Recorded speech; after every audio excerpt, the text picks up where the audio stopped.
وسلام علی عبادہ الذین اصطفیٰ محمد وعلی محمد اللهم صل على محمد وآل محمد. اگر زحمت اس طرف آگے تشریف لے آئیے. ایک دفعہ آواز بلند ضرور سے اللهم صل على محمد وآل محمد. اللهم صل على محمد وآل محمد. سامع محترم، اصطفاء الہی کے زیر عنوان سلسلہ کلام آج اپنی ساتویں منزل پر ہے. گفتگو یہ ہو رہی ہے کہ پروردگار عالم منتخب کرتا ہے، چن لیتا ہے،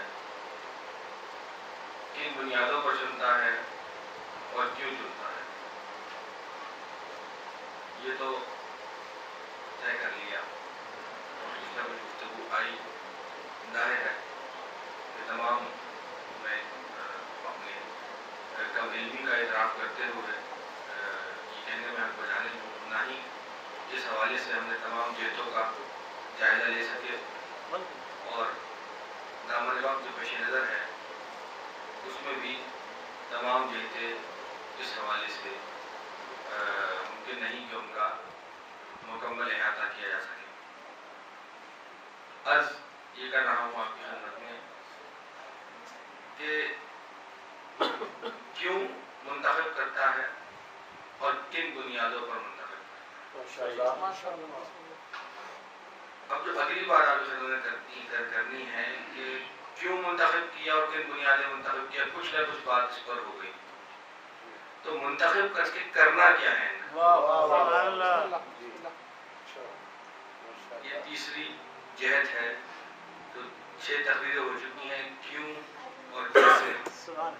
اب اگلی 3 تقریروں میں کوشش یہ کروں گا کہ یہ آپ کی خدمت میں عرض کروں کہ کس لیے.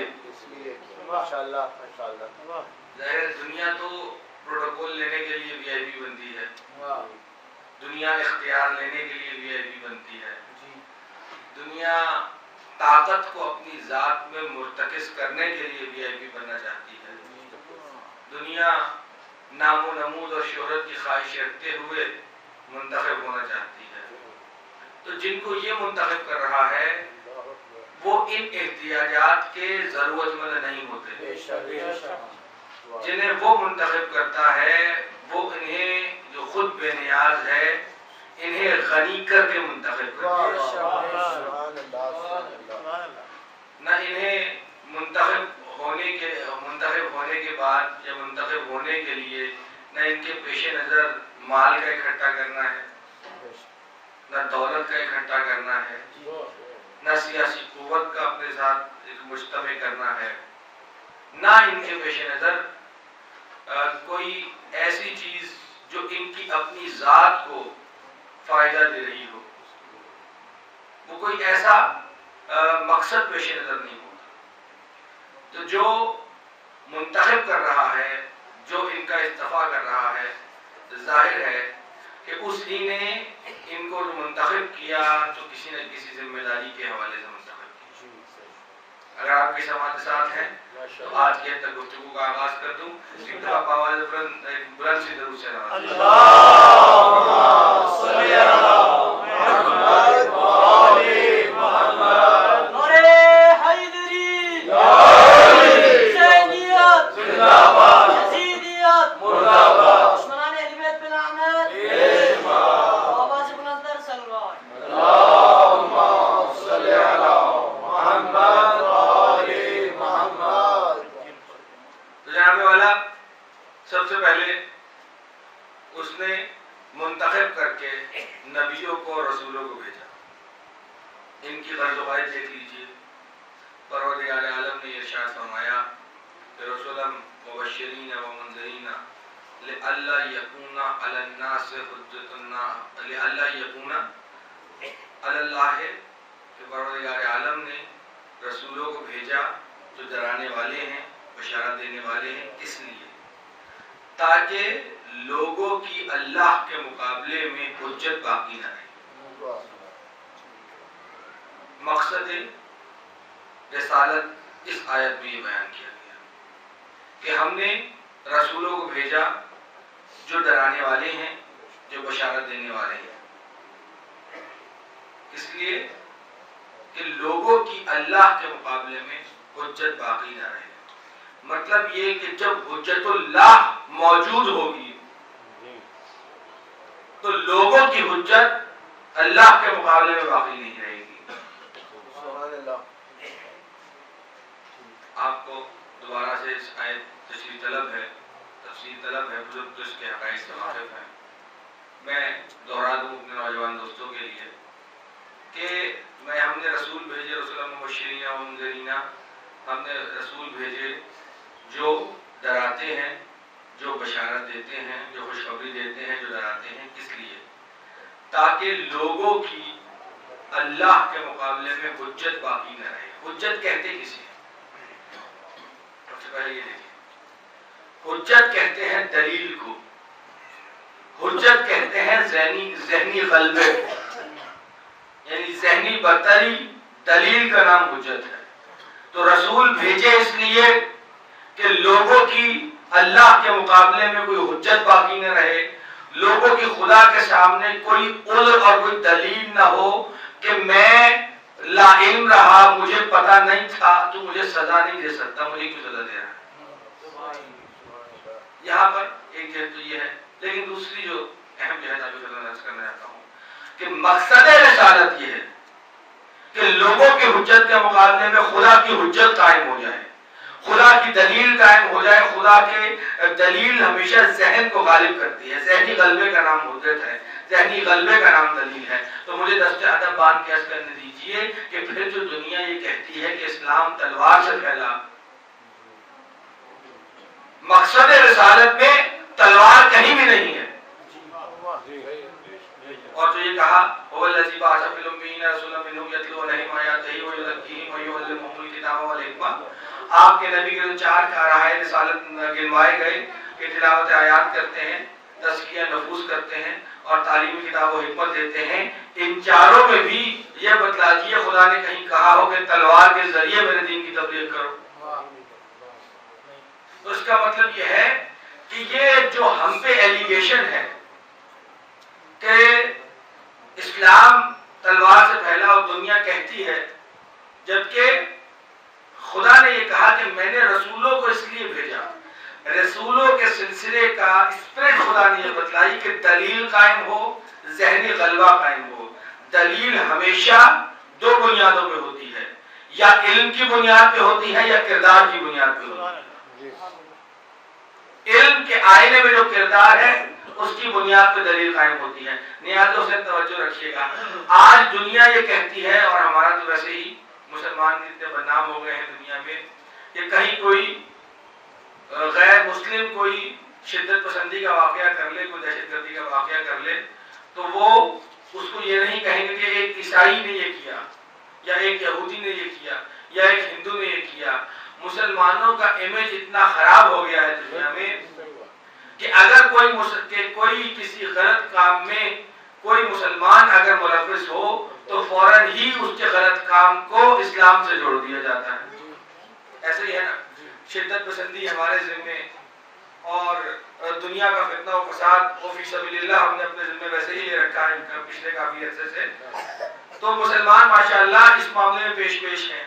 تو سوال یہ ہے کہ یہ آج ہی ایسا ہے یا پہلے سے ہی ایسا ہے کہ ہمارا جو تلوار کے ساتھ امیج دنیا نے ذہن میں قائم کر لیا ہے یہ پچھلے 15-20 سال میں ہے یا اس کی پچھلے بھی ٹریسز ملتے ہیں؟ جبکہ خدا تو یہ بتا رہا ہے کہ میں نے بعثت جو رسولوں کی وہ حجت قائم کرنے کے لیے کی۔ ہمارے نبی کے جو مناسب کارہائے رسالت ہیں ان میں بھی کہیں تلوار کے ذریعے کسی قسم کے تشدد کی جو ہے دعوت نہیں دی گئی۔ تو ہوا کیا؟ آپ کے سامنے تاریخ کی ایک مثال پیش کرنا چاہتا ہوں، آپ کی سماعت کے ساتھ ہیں۔ گیبن ایک بہت بڑا مورخ ہے، مغربی مورخ، آپ لوگوں نے بھی نام سنا ہوگا۔ اس نے ایک معروف تاریخ کی کتاب لکھی، اس کا تجزیہ بھی ہے اور تاریخ بھی ہے، the rise and fall of Roman empire, سلطنت روم کے عروج و زوال کی کہانی۔ اس میں ایک مقام پر معروف حوالہ ہے جو میں آپ کے سامنے پیش کرنا چاہتا ہوں، جہاں چیپٹر لکھتا ہے وہ اسلام کے حوالے سے. اس نے یہ لکھا کہ محمد صلی اللہ علیہ وسلم، اب وہ یہ کہتا ہے کہ محمد ایک ہاتھ میں تلوار اور ایک ہاتھ میں قرآن لے کر مکے کی سرزمین سے حجاز سے بلند ہوئے اور بلند ہو کر انہوں نے سلطنت روم کی کمر توڑ دی. ہم نے مورر کا حال روکا کہ بڑی ناانصافی کرتی تو نے ہمارے رسول سے. رسول تو رسول امن ہے. رسول تو کبھی ہمارے رسول نے تو اپنی جن جنگوں میں حصہ لیا اس میں انہوں نے تلوار نہیں اٹھائی. تم یہ کہہ رہے ہو کہ ایک ہاتھ میں قرآن لیا اور ایک ہاتھ میں تلوار لی اور اٹھ کے رومن کی توڑ دی. اس نے کہا کہ ہم کہاں کسی فردن لوگوں کا نام لکھتے. آپ جس طرح آئے ہمارے علاقوں میں ہم نے وہ لکھ دیا، اور جو آپ کا سب سے بڑا تھا اسی نے یہ تعلیم دی ہوگی اس لیے اس کا نام لکھ دیا. جواب آپ کو یہ دے گا کہ تعلیم تو آپ یہی ہے. اب ہم نے تحقیق و جستجو کی کہ یہ ہوا کیا معاملہ، اور یہ تو روم کی مثال تھی. باقی جو تاریخ اڑا کے مسلمانوں کی دے دیجیے، آپ کو غیر مسلم مورخین کے اسی طرح کے تبصرے ملیں گے. تو مسلمانوں کے ساتھ ہوا کیا، جب تک نبی رہے تب تک نبی خود قیادت کرتے تھے، اور جو قیادت کے اصول تھے جنگی وہ آپ مجھ سے بہتر جانتے ہیں. نبی کہتے تھے نہ عورتوں کو کچھ کہنا ہے، نہ بچوں کو کچھ کہنا ہے، نہ بزرگوں کو کچھ کہنا ہے، نہ مخالف کے کھیتوں کھلیانوں کو کچھ کہنا ہے، نہ ان کی عبادت گاہوں کو چھیڑنا ہے. یہ نبی نے سنہری اصول دیے تھے. اور جنگ بامر مجبوری ہوئی، جب بھی ہوئی مدافعانہ جنگیں ہوئی بیشتر. تو عرض یہ کر رہا ہوں کہ ہوا کیا جنابالا، ہوا یہ کہ جب نبی اس دنیا سے جا رہے تھے تو مسلمانوں کے دونوں ہاتھ مصروف کر کے گئے، یہ کہہ کر انی تارکم فیکم الثقلین کتاب اللہ و عترتی اہل بیتی، کہ میں تمہارے پاس جو گراں قدر چیزیں چھوڑ کے جا رہا ہوں، ایک کتاب خدا ہے، ایک دامن اہل بیت ہے. تو نبی تو دونوں ہاتھ مصروف کرتے گئے تھے. جب امت نے دامن اہل بیت جھٹک دیا تو اس ہاتھ میں تلوار آ گئی. نبی تو قرآن کے ساتھ دامن اہل بیت لے کے گئے تھے. جب امت نے دامن اہل بیت جھٹک دیا تو ہاتھ میں تلوار آ گئی، اور بعد میں یہ تلوار ملوکیت کی شکل اختیار کر گئی. تو ہم دیکھتے ہیں جناب والا کہ نبی نے تو دو گراں قدر چیزیں چھوڑی تھی، اللہ اکبر، اور کتاب اللہ ہے وعترتی اہل بیتی، یہ دو گراں قدر چیزیں نبی چھوڑ کے گئے ہیں. ایک دلچسپ مثال ہے، اور نبی نے خود کہا کہ یہ کبھی ایک دوسرے سے جدا نہیں ہوں گے حتیٰ کہ حوض کوثر سے ملاقات ہوگی. تو یہ تو کتاب اللہ و عترتی اہل بیتی کا آپس کا ساتھ ہے. آپ کی خدمت میں عرض کرنا چاہتا ہوں کہ ہم سب نے گزرنا ہے پل صراط سے. پل صراط کے متعلق یہ ہے کہ وہ بال سے زیادہ باریک اور تلوار سے زیادہ سخت ہے. اب یہ مانوی تعریف ہے، یہ حقیقی تعریف ہے، یہ بات الگ بحث طلب ہے. لیکن آپ کے سامنے ایک مثال پیش کرنا چاہتا ہوں. بچپنے میں ہم نے ایک کھلونا دیکھا، اور آج بھی اس طرح کا کھلونا ملتا ہے، بچوں کو کھیلنے کے لیے دیا جاتا ہے. ایک آدمی کا بونا سا جس کا سارا وزن ایک نقطے پہ ہوتا ہے، اس نے دونوں ہاتھ پھیلائے ہوئے ہوتے ہیں. بچے اسے پیچھے پیچھے اپنے ہاتھ سے گراتے رہتے ہیں لیکن وہ گرتا نہیں، پھر کھڑا ہو جاتا ہے. تو اس کی سائنس کیا ہے؟ واضح ہو رہی ہے میں کس کھلونے کی بات کر رہا ہوں. ایک ایسا کھلونا جس کے ہاتھ پھیلے ہوئے ہوتے ہیں دونوں طرف، اور بونا سا ہوتا ہے وہ، اور لیکن اس کا پورا وزن ایک نقطے پہ ہوتا ہے. بچے اسے ہاتھ سے ادھر ادھر گرانے کی کوشش کرتے ہیں لیکن وہ پھر کھڑا ہو جاتا ہے اپنی جگہ پہ. تو اس میں سائنس کیا ہے؟ سائنس یہ ہے کہ اس کے وزن کو ایک نقطے پہ اس طرح بیلنس کیا جاتا ہے کہ اس کے دونوں ہاتھوں کا وزن برابر ہو. جب جب دونوں ہاتھوں کا وزن برابر ہوگا تو وہ ایک نقطے پہ مرتکز ہو کے کھڑا ہو جائے گا، نہ دائیں گرے گا نہ بائیں گرے گا، اور اسی طرح کھڑا رہے گا. اگر کوئی گرانے کی کوشش بھی کرے تو اپنی جگہ پہ واپس آ جائے گا، اس لیے کہ دونوں ہاتھوں کا وزن اس طرح برابر کر کے سیٹ کیا گیا ہے. تو بس یہی مثال ہے، نبی نے جاتے ہوئے دونوں ہاتھوں میں برابر کا وزن رکھا تھا امت کی، ایک ہاتھ پہ دامن اہل بیت رکھا تھا، ایک ہاتھ پہ قرآن رکھا تھا. اب اگر پلے صراط سے گزرنا ہے تو پلے صراط پہ وہی بیلنس قائم رکھ سکے گا.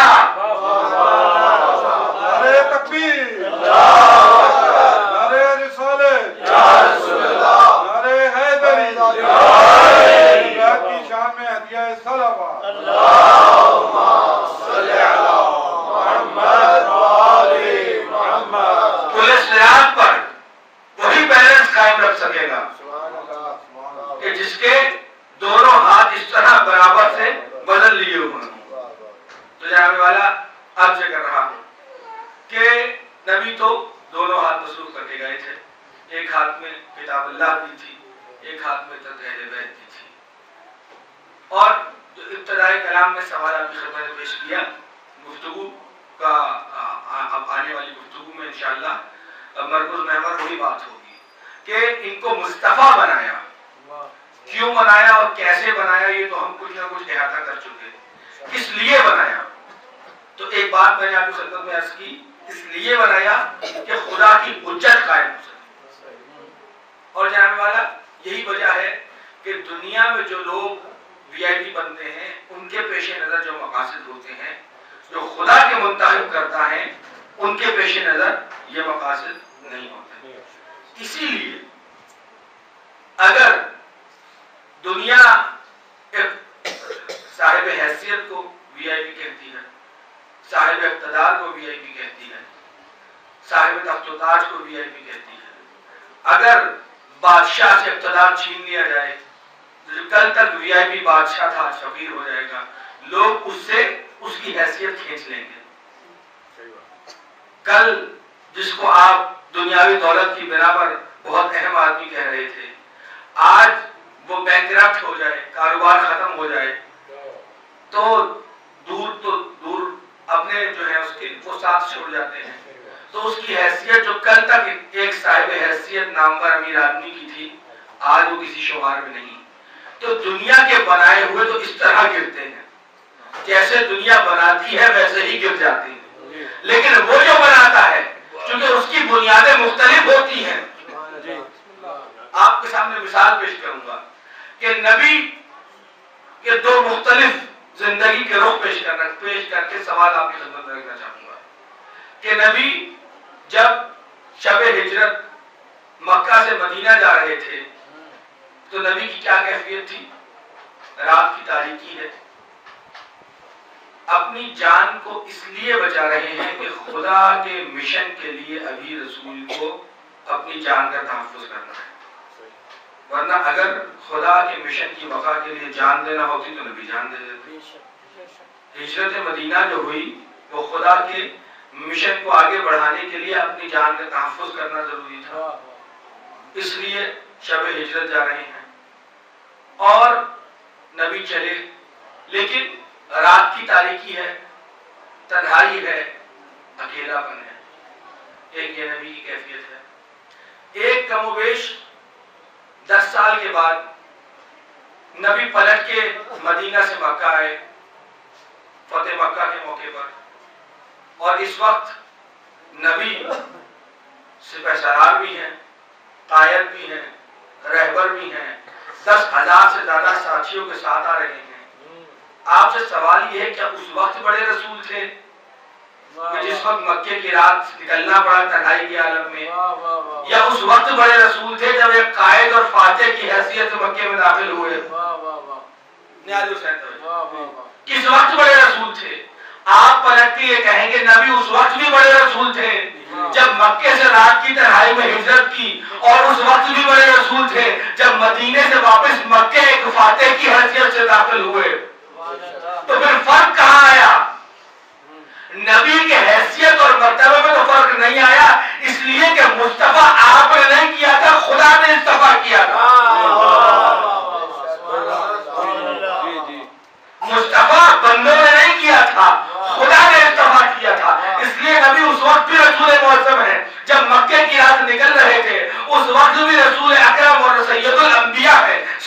توصیہ ہیں کہ جس وقت وہ واپس مکے آ رہے تھے فاتح کی حیثیت سے، تو فرق کہاں پہ آیا جناب والا؟ فرق یہ آیا کہ اب ایک اصول آپ کے سامنے پیش کرنا چاہتا ہوں کہ جو آفاقی سچائیاں ہیں، جو آفاقی حقیقتیں ہیں، نہ انہیں عروج ہوتا ہے نہ زوال ہوتا ہے۔ جو آفاقی حقیقتیں ہیں، جو آفاقی سچائیاں ہیں، نہ انہیں عروج ہوتا ہے نہ انہیں زوال ہوتا ہے، اور ان آفاقی سچائیوں پر خدا انسانوں کو پرکھتا ہے۔ یہ وہ کسوٹیاں ہیں کہ جن پر انسانوں کو تولا جاتا ہے۔ نیاز حسین توجہ، میں نے کہا کہ کیوں استعفا کیا، مقصد کیا ہے ان کا؟ مقصد کیا ہے؟ اب نیاز حسین توجہ، گفتگو اگلے مرحلے میں داخل ہو رہی ہے اور 7 مرحلہ ہے گفتگو کا، اس لیے توجہات کے طالب رہوں گا کہ آفاقی سچائیوں کو زوال نہیں ہے، آفاقی حقیقتیں اپنی جگہ پر رہتی ہیں، بلکہ انسانوں کے لیے یہ خدا کی بنائی ہوئی کسوٹیاں ہیں کہ جن پر خدا انسانوں کو تولتا ہے، انسانوں کو پرکھتا ہے، انسانوں کی جانچ کرتا ہے۔ تو مجھے درجہ ادب بات کیس کرنے دیجئے، رسول اس وقت بھی بڑے رسول تھے جب رسول مکے سے ہجرت کر رہے تھے، اس وقت بھی بڑے رسول تھے جب مدینے سے واپس مکے آ رہے تھے۔ فرق یہ ہے کہ خدا نے مکے والوں کو تولا شب ہجرت کے موقع پر کہ وہ مکے والوں کی بدنصیبی تھی کہ ایسے گہرے نایاب کو ہجرت مجبور کیا، اور وہ مدینے والوں کی خوش قسمتی تھی کہ نبی کے ہمرکار ہو کر مکے میں داخل ہوئے۔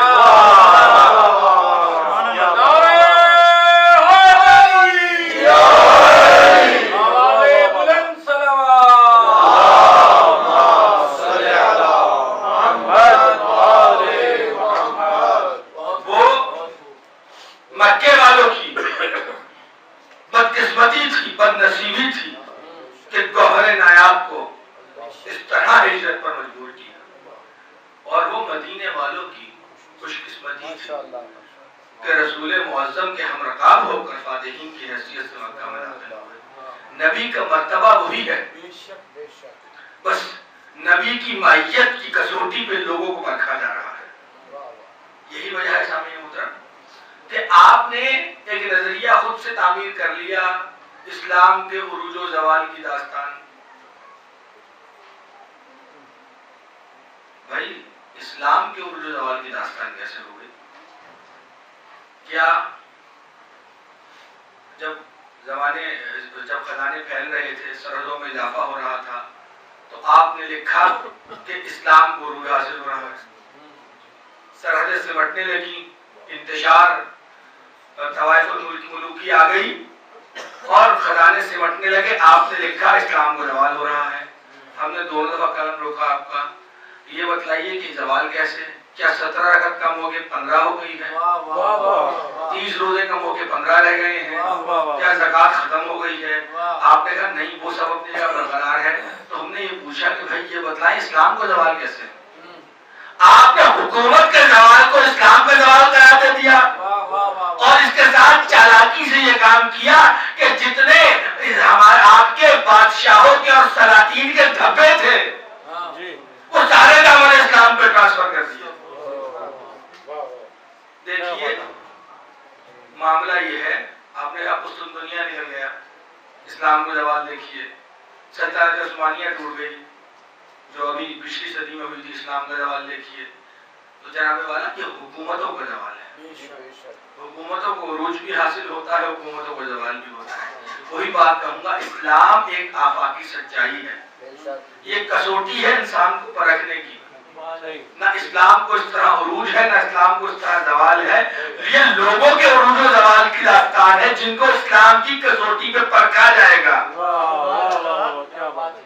اور شاہنامہ اسلام لکھا گیا تو کسی نے بڑا اچھا تبصرہ کیا تھا کہ شاہنامہ اسلام کے لکھنے والوں، اسلام کا شاہی سے تعلق کیا ہے؟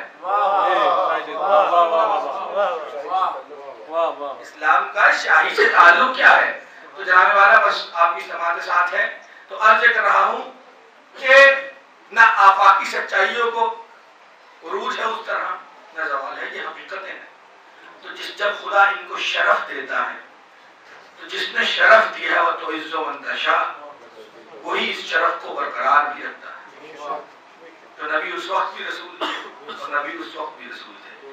تو جناب والا ہم مقصد بعثت اور ان کے ان مصطفیٰ بندوں کو مصطفیٰ کر کے دنیا میں کیوں بھیجا گیا یہ دیکھ رہے ہیں. ایک دفعہ بابا جبر درود سے نوازیں.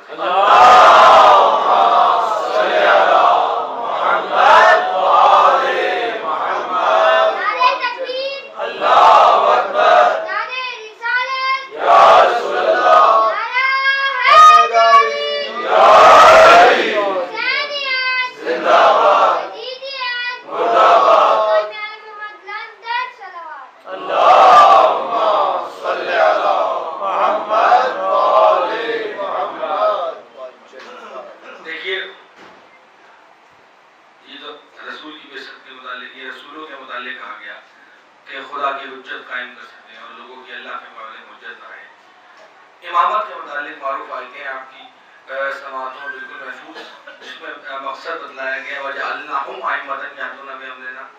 ہم نے امام کو اس لیے مقرر کیا، امام اس لیے بنائے کہ وہ ہمارے امر سے ہدایت کرے. اور ایک اور جگہ جہاں بنی اسرائیل کے سلسلے کا تذکرہ کیا تو وہ اسی طرح کی آیت ہے، لیکن اس میں تھوڑا سا فرق ہے کہ وَجَعَلْنَا مِنْهُمْ أَئِمَّةً يَهْدُونَ بِأَمْرِنَا، کہ ہم نے ان میں سے کچھ کو امام بنایا جو ہمارے امر سے ہدایت کرتے ہیں. قرآن مجید فرقان حمید میں پوری ذمہ داری سے عرض کر رہا ہوں کہ امامت کے متعلق 12 آیتیں ہیں. دلچسپ بات یہ ہے کہ امامت کے متعلق آیتیں بھی رکھی تو خدا کو 12 ہی کا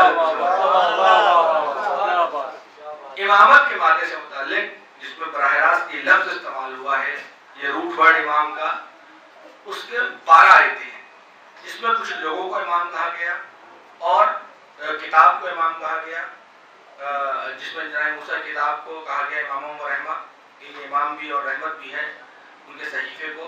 تو اس وقت امامت موجود پیش نظر نہیں ہے، لیکن صرف آپ کو جو بات بتلانا چاہتا ہوں اس وقت کہ امام کو بھیجا ہدایت کے لیے، رسول کو بھیجا دلیل قائم کرنے کے لیے. تو دلیل کس پہ قائم ہوگی؟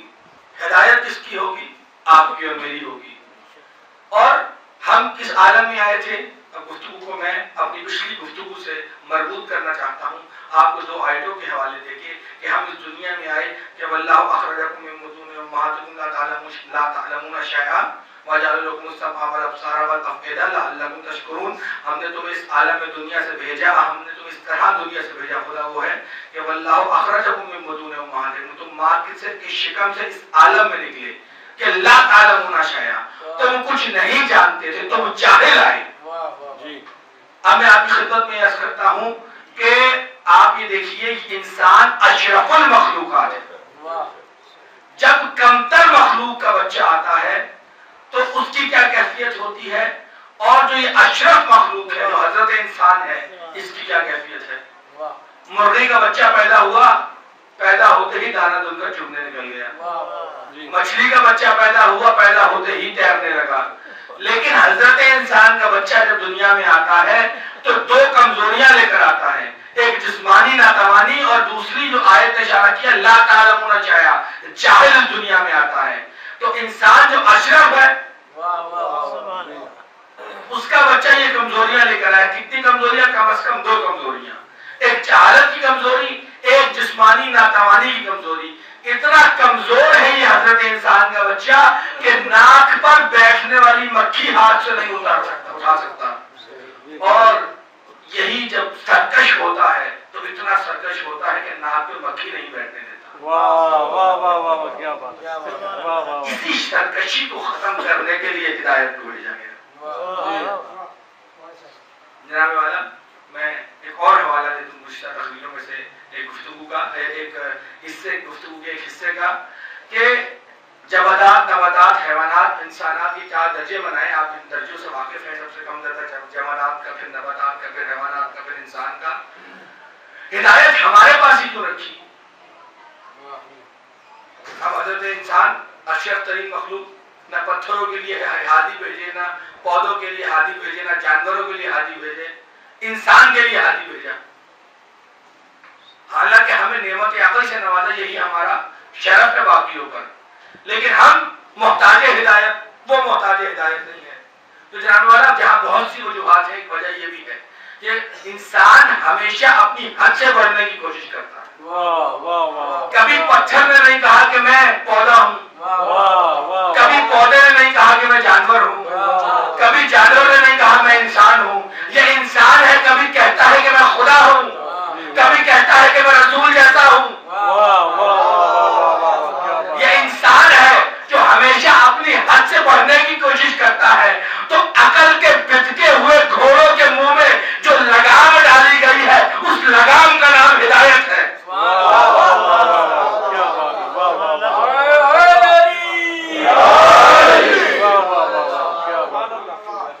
عقل کے بچکے ہوئے گھوڑوں کے منہ میں جو لگام ڈالی گئی ہے, اس لگام کا نام ہدایت ہے. اور خدا نے کہا وَجَعَلْنَاهُمْ أَئِمَّةً يَهْدُونَ بِأَمْرِنَا, اور ہم نے اپنے امام مقرر کیے ہیں جو ہمارے امر سے ہدایت کرتے ہیں,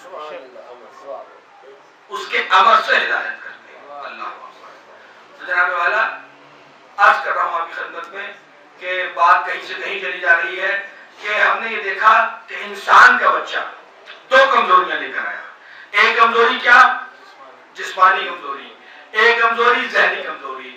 جنہوں نے انسان کی جسمانی کمزوری کو دور کیا وہ اس انسان کے والدین ہیں, ماں اور باپ ہیں, جنہوں نے صبح شام نگہداشت کر کے اسے پال پوس کے جوان اور قوی کیا. جو ان کی خدمات کا اعتراف کرتے ہوئے پروردگار عالم نے حکم دیا کہ وَبِالْوَالِدَيْنِ احسانا, اپنے والدین کے ساتھ احسان کرو. انسان جس نے تیری جسمانی کمزوری کو دور کیا, اور جنہوں نے تمہاری ذہنی کمزوری کو دور کیا, جنہوں نے تمہاری جہالت کو دور کیا, ان کے لیے ارشاد فرمایا قُلْ لَا أَسْأَلُكُمْ عَلَيْهِ أَجْرًا إِلَّا الْمَوَدَّةَ فِي الْقُرْبَىٰ, کہ میں تم سے کوئی اجر نہیں چاہتا مگر یہ کہ میرے قرابت داروں سے مودت رکھو. سامعین محترم, دو طرح سے یہ چیز دیکھنے والی ہے. آپ کی سماعت ساتھ ہے ماشاءاللہ.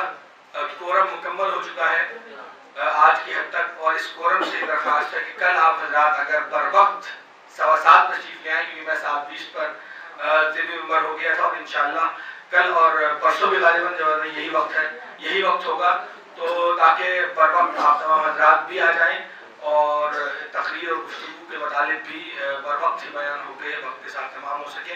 ایک دفعہ بابا سے بلند درود سے نواز دیں.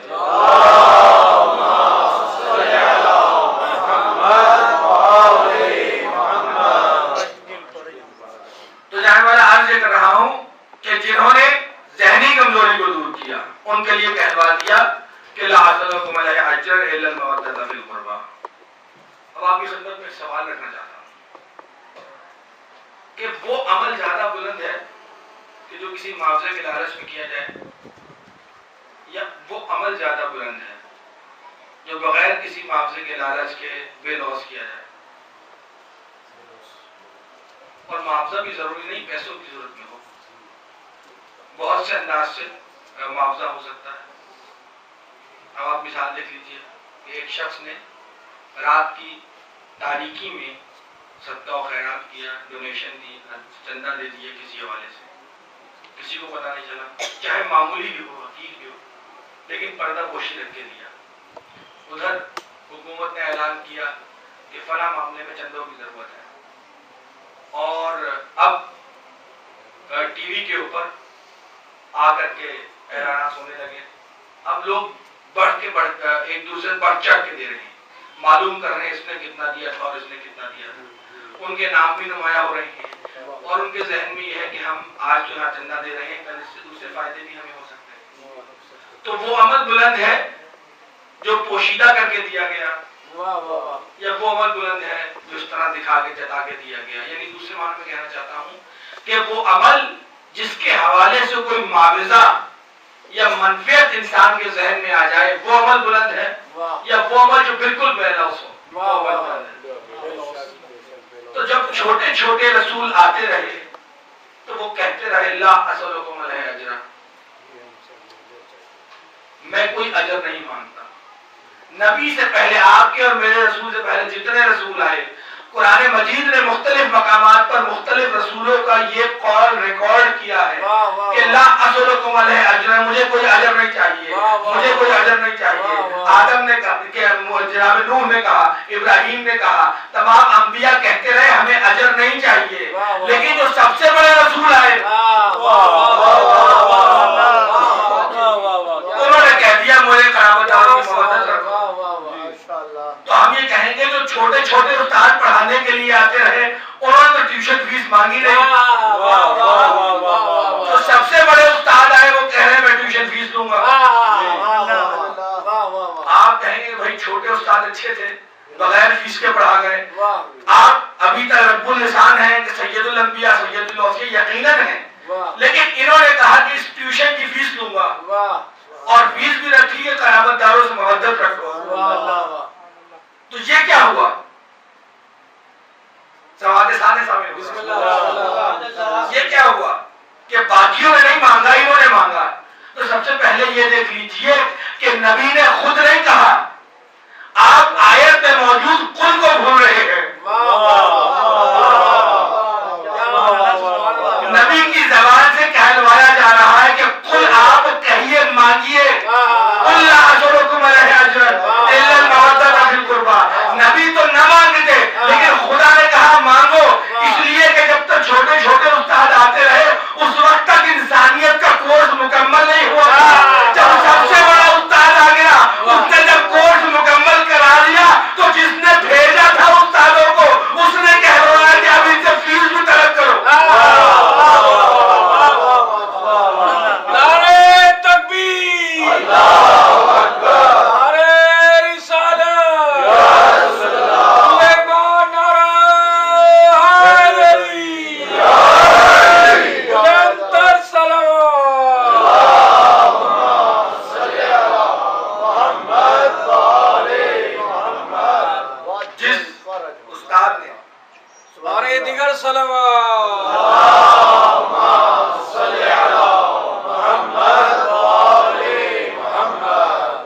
جامع والا جس استاد نے کورس کو مکمل کیا اس استاد سے کہلوایا گیا، استاد نے خود نہیں کہا، کہلوایا گیا اب آپ ان سے فیس کا مطالبہ کر دیں۔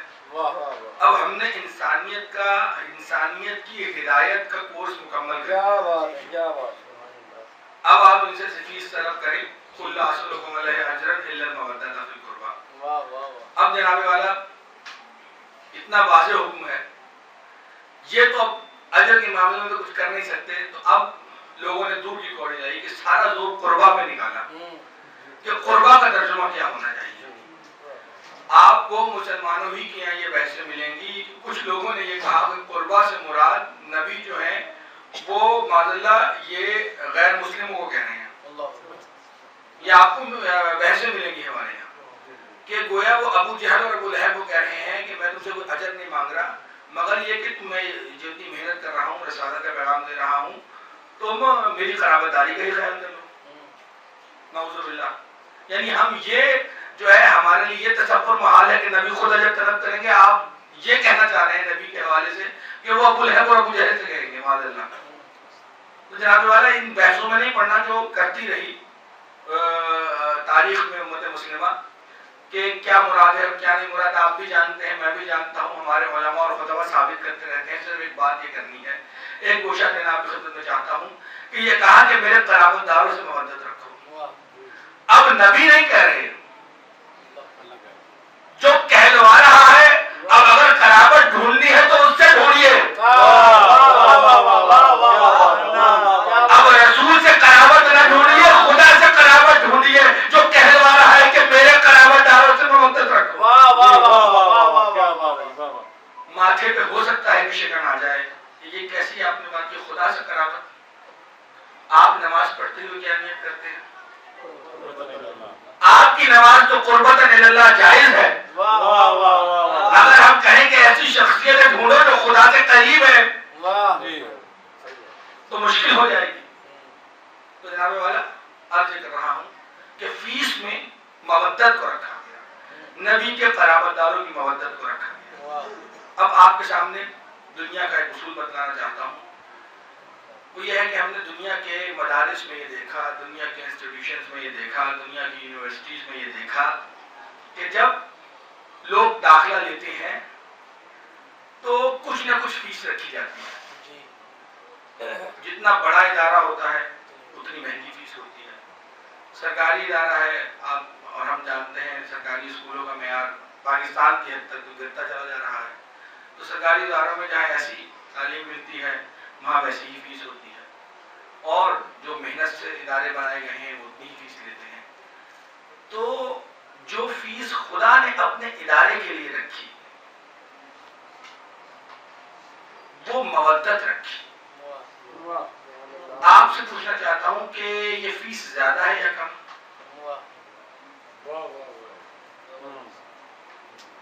اتنی بڑی تعلیم مل رہی ہے کہ انسان اس تعلیم کے بغیر اس کا ٹھکانہ جہنم ہو جائے، اور اس تعلیم اور اس ہدایت کا کورس مکمل کرنے کے بعد انسان جنت میں چلا جائے. تو جس تعلیم کے نتیجے میں آپ کی جنت اور جہنم کا فیصلہ ہو، یعنی آج دنیا کیا کہتی ہے کہ بیٹا تعلیم حاصل کر لو، تمہارے مستقبل کا دار و مدار اس تعلیم کے اوپر ہے. تو آپ کے جنت اور جہنم کے مستقبل کا دار و مدار ان کی تعلیم کے اوپر ہے. تو جو اتنی قیمتی تعلیم ہو اس کے لیے مودت فیس کم ہے یا زیادہ؟ جانے والا اب میں آپ کی خدمت میں ایک مثال سے بات کروں گا کہ پہلی بات کہ خدا نے مودت ہی کیوں رکھی. اس سے پیشتر کہ میں مودت کا اوپر آپ کو مثال دوں، خطیب اہل محمد علامہ حضرت زیدی صاحب سے سوال کیا گیا قبلہ کی بلندی درجات کے لیے، ایک دفعہ بابا جو بلند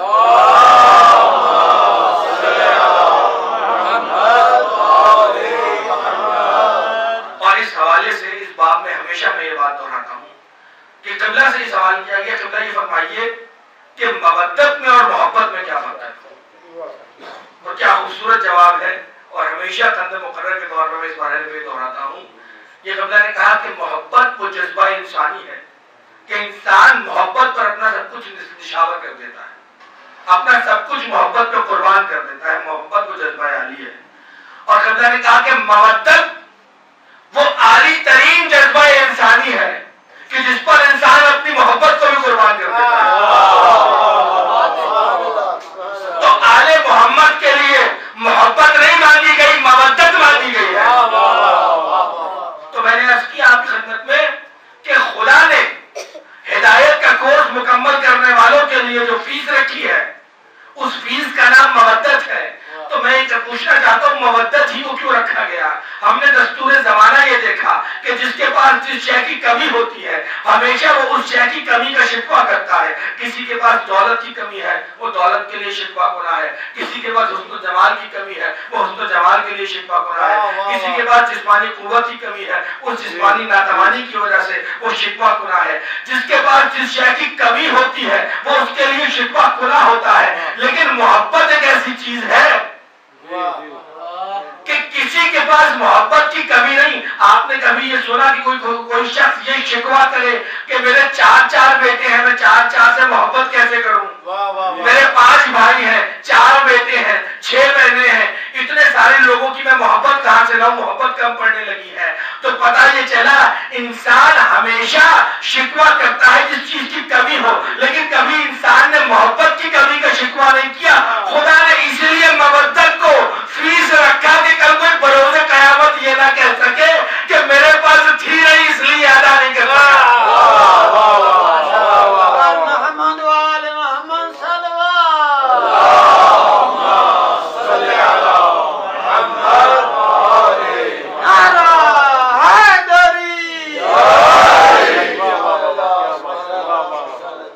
محبت تھی نہیں اس لیے ادا نہیں کر سکا. اچھا میں نے آپ کی خدمت میں یہ بات تو کہہ دی کہ محبت کی کمی نہیں ہوتی، لیکن باب محبت میں ایک اور بڑی جو انسانی نفسیات پہ گہری نظر رکھتے ہیں ان فلاسفہ نے اور ذہن انسانی کے حکیم لوگوں نے یہ بات محبت کے باب میں لکھی ہے کہ محبت کی نہیں جاتی، محبت ہو جاتی ہے. آپ لاکھ کہتے رہے کہ فلاں سے محبت کر لو، فلاں سے محبت کر لو، اگر دل میں محبت ہوگی نہیں تو ہو نہیں سکتی. نیاز حسین تو خداوند عالم نے پھر ایسی چیز رکھی کیوں فیس میں؟ محبت ہو جاتی ہے، خود سے زبردستی کی نہیں جاتی، یعنی اختیاری فعل نہیں ہے. جناب والا اب یہی وجہ ہے کہ یہ کہا گیا کہ جب تم اپنی محبت کو ہمارے دل میں موجزن پاؤ تو اپنی ماں کو سلام کرو. نیاز حسین توجہ، جو پہلو پیش کرنا چاہتا ہوں آپ کی خدمت میں، چونکہ محبت جذبہ تو دل میں رکھ دیا گیا ہے، لیکن پاک سے محبت ہونے کی شرط بھی بتلا دی گئی ہے کہ علی کی محبت ہمیشہ طاہر ظرف میں آئے گی. علی کی محبت ہمیشہ طاہر ظرف میں آئے گی. اور آپ کے سامنے ایک مثال پیش کرنا چاہتا ہوں. میں نے کہا تھا کہ ان کو مصطفیٰ بنایا کس لیے؟ آج کا دور کمپیوٹر کی ٹیکنالوجی کا دور ہے. آپ کی سماعت کے ساتھ ہم نے یہ دیکھا، میں اکثر ایک جملہ کہتا ہوں کہ بزرگ بہتر جانتے ہوں گے، نوجوانوں کی تفہیم کے لیے عرض کر رہا ہوں، لیکن اب ایک کمپیوٹر کی مثال دینا چاہتا ہوں، اس لیے انتہائی معذرت کے ساتھ مجھے جملہ الٹا کرنا پڑے گا. نوجوان تو کمپیوٹر کی حقیقت سے واقف زیادہ ہیں، بزرگوں کی حد تک بزرگوں کو بات پہنچانے کے لیے شاید مثال کو کھول کے بیان کرنا پڑے. دیکھیں کمپیوٹر جو ہے وہ دو چیزوں کا مرکب ہے، ہارڈ ویئر اور سافٹ ویئر. میں بہت ہی لے مین عام زبان میں بات کرنا چاہتا ہوں. ہارڈ ویئر اور سافٹ ویئر مشتمل جو چیز آپ کو دی گئی ہے وہ کمپیوٹر ہے. ہارڈ ویئر کے اوپر سافٹ ویئر چلتا ہے اور پھر آپ اسے استعمال کرتے ہیں. سافٹ ویئر بھی کئی طرح کے ہوتے ہیں. جو ہارڈ ویئر کو بنیادی طور پہ چلاتا ہے اسے آپریٹنگ سسٹم کہتے ہیں. جیسے ونڈوز کا آپریٹنگ سسٹم آپ ہارڈ ویئر کے اوپر یوز کرتے ہیں، ایسے ہی نا سامنے. تو خدا نے بھی آپ کو ایک ہارڈ ویئر دیا اور ایک سافٹ ویئر دیا. یہ جسم آپ کا ہارڈ ویئر ہے، وَنَفَخْتُ فِيهِ مِن رُوحِي، اس نے اپنی طرف سے جو روح داخل کی وہ اس ہارڈ ویئر میں موجود سافٹ ویئر ہے. جب تک ہارڈ ویئر اور سافٹ ویئر مل کے چلتے رہتے ہیں انسان کا کام چلتا رہتا ہے.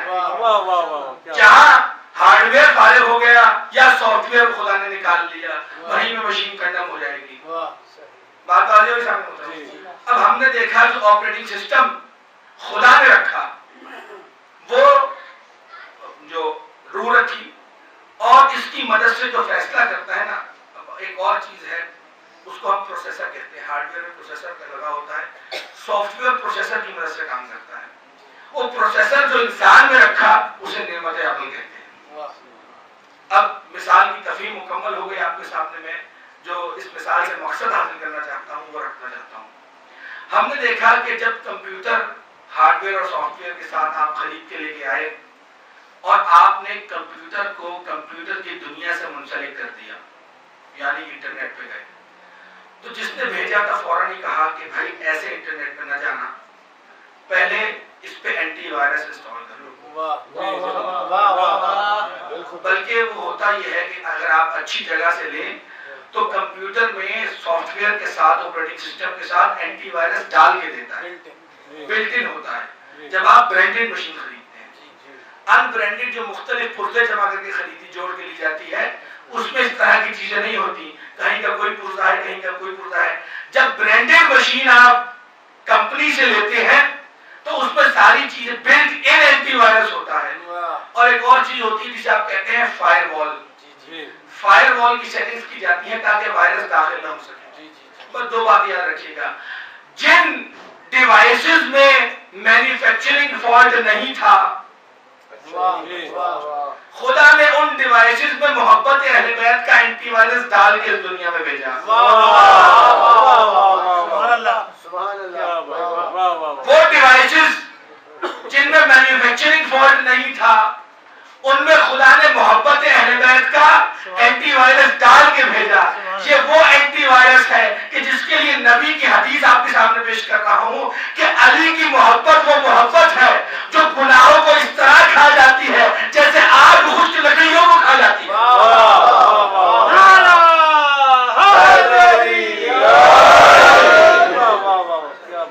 حقیقی محبت وہ محبت ہے جو گناہوں کو ایسے کھا جاتی ہے جیسے آگ خشک لکڑیوں کو کھا جاتی ہے. تو محبت اہل بیت کا اینٹی وائرس خدا نے ڈال کے بھیجا، لیکن ہم نے یہ دیکھا کہ جس سے ہم مشین لے کے آئے وہ آپ کو ساتھ یہ بھی بتلاتا ہے دیکھو اپنے جو اینٹی وائرس کا سافٹ ویئر ہے اسے ہر تھوڑے دن کے بعد اپ ڈیٹ کرتے رہنا. کیوں کہ جو نئے وائرس آئے ہوئے ہیں یہ ان کی ڈیفینیشنز اس میں اپ ڈیٹ ہو جائیں. جب اپ ڈیٹ ہو جائیں گی تو اگر کوئی نیا وائرس آیا ہوا مارکیٹ میں تو تمہارا سسٹم محفوظ رہے گا. بس یہ جو فرض ادا بچتی ہے یہ اسی اینٹی وائرس کو اپ ڈیٹ کرنے کے لیے بچتی ہے کہ سال بھر میں عقیدے کے جتنے نئے وائرس آتے ہیں ہم بالکل میں نکال کے باہر کرتے ہیں.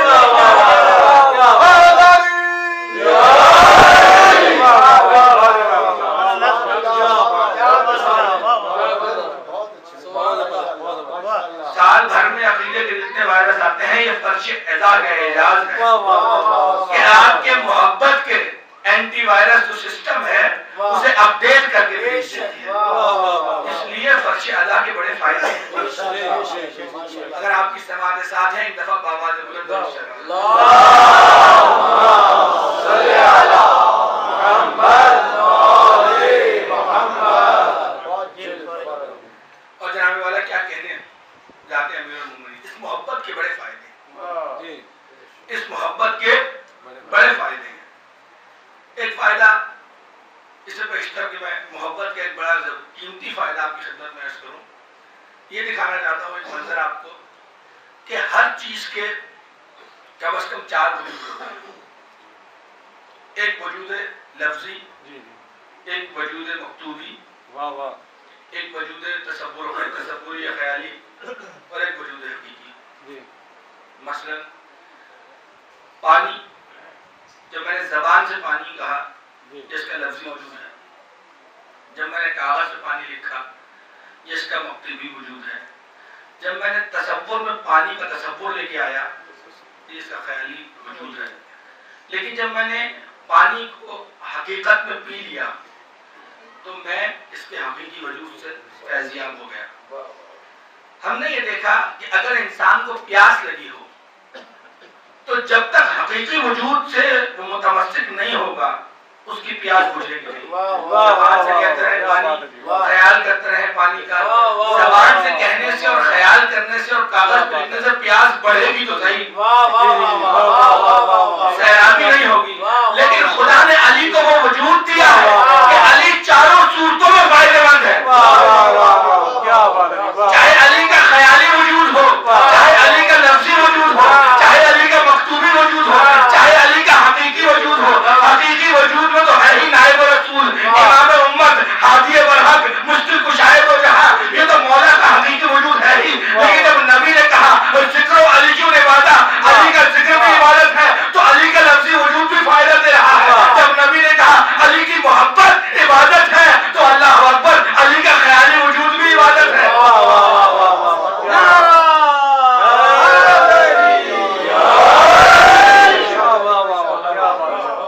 علی کا ہر وجود باعث فیض ہے. کیا کہنے مولا کائنات کے. اور یہ دیکھیے یہ محبت مولا کی اتنی قیمتی چیز ہے کہ ہم نے یہ دیکھا. آپ سے سوال کرنا چاہتا ہوں کہ ذوالفقار کی کاٹ، آپ مجھے یہ بتائیے کہ دنیا میں کوئی ایسی سپر ہے، کوئی ایسی ڈھال ہے جو ذوالفقار کے وار کو پلٹا دے؟ ہم نے تو یہی دیکھا میدان جنگ میں جب ذوالفقار بلند ہوئی تو ہمیشہ جب نیچے آئی تو 2 حصوں میں مخالف کو پایا. آج تک کسی میدان میں یہ نہیں ہم نے دیکھا کہ ذوالفقار کی کاٹ سے کوئی بچ سکا ہو. لیکن آپ کے سامنے ایک ڈھال پیش کروں گا اور میر انیس نے کہا تھا عقیل وہ ہے جو ان 2 بڑی بلا سے بچے. عقیل وہ ہے جو ان 2 بڑی بلا سے بچے، علی کی تیغ سے، زہرا کی بددعا سے بچے. اس لیے کہ یہ ان دونوں میں سے کوئی ایک چیز بھی کسی کے نصیب میں آ جائے تو ہلاکت ہی اس کا نتیجہ ہے. تو میں آپ سے پوچھنا ہی چاہتا ہوں کہ علی کی کے لیے کوئی سفر کوئی ڈھال دنیا میں وجود میں آئی ہے؟ مثال سے آپ کی بات واضح کروں گا. مقناطیس کی مثال دینا چاہتا ہوں. مقناطیس کے دو پولز ہوتے ہیں، ساؤتھ اور نارتھ پول. آپ دو مخالف پولز کو یعنی دو مخالف سمتوں کو مقناطیس کی آپس میں رکھتے تو کشش پائی جائے گی، آپس میں جڑ جائیں گے. لیکن دو ایک جیسے پولز کو آپس میں قریب لائیں تو وہ قوت دافعہ ہے، ریپیل کریں گے، جوڑیں گے نہیں. بس ہمیں محترم ذوالفقار میں خدا نے کشش رکھی ہے منافق اور کافر کے لیے. ذوالفقار میں بلٹ ان جو کشش رکھی ہے خدا نے وہ منافق اور کافر کے لیے رکھی ہے. جب بھی بلند ہوتی ہے تو سونگتی ہوئی منافق اور کافر کی طرف چلی جاتی. لیکن ذوالفقار بھی محب علی ہے. بس جس طرح مقناطیس کے دو پول جو ایک جیسے ہوں ایک دوسرے سے قوت دافعہ رکھتے ہیں، ہم نے یہ دیکھا محبت علی وہ چیز ہے کہ ذوالفقار کے بال کو پلٹا کے لے چلی جاتی ہے. جنگ صفین میں علی کے بہت بڑے جرنیل ہیں مالک اشتر، ایک دن اتنا شدت سے قتال ہوا کہ انہوں نے بہت زیادہ تاریخ کیے دشمن کے لشکر کو، بہت تحریک کیا. اور دل میں خیال آیا کہ آج تو میں نے اتنے مارے ہیں کہ اس کا کوئی جواب نہیں. کیا جرنیل ہیں، مارتے بھی جاتے ہیں اور گرتے بھی جاتے ہیں. مالک اشتر ہے تو علی کے جرنیل ہیں صفحے اول کے. مولا آج اتنے مارے. تو اب دل میں خواہش تھی کہ مولا سے بھی پوچھ لیں کہ مولا آج آپ کا اسکور کیا رہا مارنے کا بندوں. مولا نے کہا اتنے. تو تھوڑا ہی فرق تھا، مولا کے زیادہ تھے لیکن زیادہ فرق نہیں تھا. تو اب دل میں خیال ہو کہ تھوڑے سے میں اور مار لیتا تو آج علی کے برابر قتال ہوتا. مولا مسکرائے کہا مالک اشتر تمہاری تلوار چلتی ہے تو گاجر مولی کی طرح کاٹتے ہو، علی کی تلوار اٹھتی ہے تو شجرے دیکھ کے چلتی ہے. اگر 50ویں پشت میں بھی کوئی مہم آ رہا ہے علی کی تلوار جاتے جاتے پلٹ جاتی ہے تو سپر جو ذوالفقار کے سامنے ہے وہ بھی محبت اہل بیت ہے.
آپ یہاں موجود پائیں گے تو گفتگو کو سمیٹتے ہوئے عرض کرنا ہے کہ محبت اہل بیت. اللہ اکبر.